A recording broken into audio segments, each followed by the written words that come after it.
Hello, my name is Lisbeth, and I'm going to be discussing integration of communication into the workplace. There are many ways to integrate and improve communication in nursing. First off, it's very important in order to have successful nurse-patient communication that the communication be patient-centered. This involves trying to see the patient's perspective on illness, trying to understand the psychosocial context of the patient, and having shared goals that are based on the patient's values. The nurse also needs to be able to ascertain what the patient's feeling, their ideas, how they have had experiences in the past with health or illness, and any expectations or agenda they may have. This kind of communication is a learned skill. Part of this skill, or one of the elements of the skill, is eliciting the patient's agenda.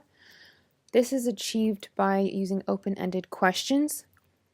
This helps to lead to a diagnosis for the patient rather than asking closed-ended questions which can result in answers just about the symptoms. It also creates a good non-judgmental atmosphere for the patient. Motivational interviewing is another one of these techniques. This promotes engagement of the patient, and it involves coaching and helping the patient to develop their own patient-centered goals. And it helps increase self-care and management of their patient's health. The goals of this kind of communication are to be empathetic and increase self-efficacy for the patient and help them have these goals, as mentioned before. Different methods used in this motivational interviewing are open-ended questions, reflective listening, maybe summarizing the patient's what they've stated afterwards to clarify. Health literacy is also important to understand when communicating with patients. This is the ability to understand and then act on information about healthcare. This kind of understanding helps increase prevention of illness and improve a patient's quality of life. So the goal for nurses is to provide understandable information. Plain language. In addition to health literacy, it's important to avoid medical jargon, using everyday examples that patients will be sure to understand, and having the patient describe what they're experiencing in their own words. Some other methods that can be used when communicating with patients are ask, tell, ask. This involves determining what the patient's willing to do versus telling the patient what to do. This involves open-ended questions and involves asking the patient what they already know prior to sharing new knowledge with the patient. There's also teach back, where you teach or educate the patient and then ask them to teach back what they understood from the conversation. So you can determine what they gathered and understood from the discussion. Mindfulness is a technique that nurses can use when communicating with patients in order to maintain a patient-centered communication style and being non-judgmental and having an accepting attitude and having increased awareness of what's actually happening in the moment. And then when communicating with patients, it's also very important to be aware of what the patients want and need.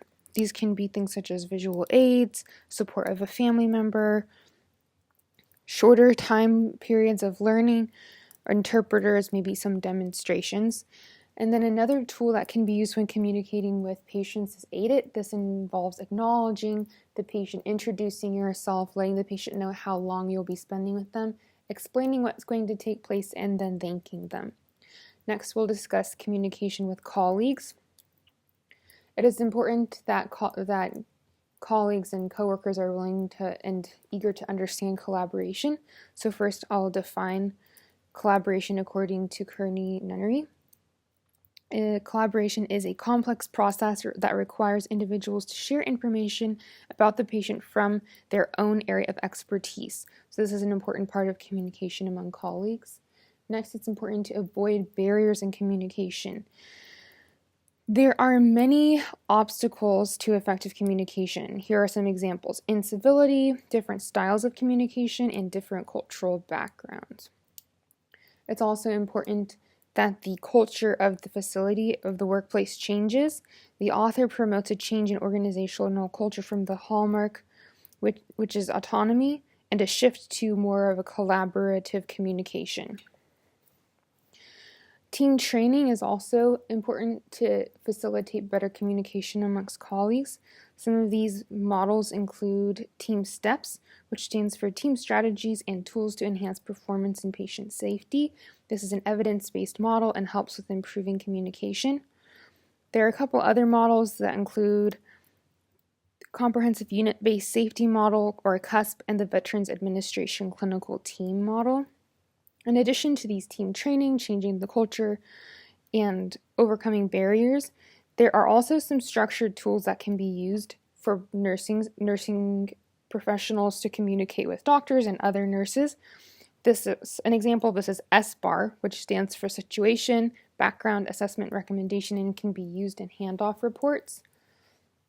Lastly, I wanted to mention bedside shift reports, which according to Dorval is another communication method that increases safety, the continuity of the patient care, as well as patient satisfaction.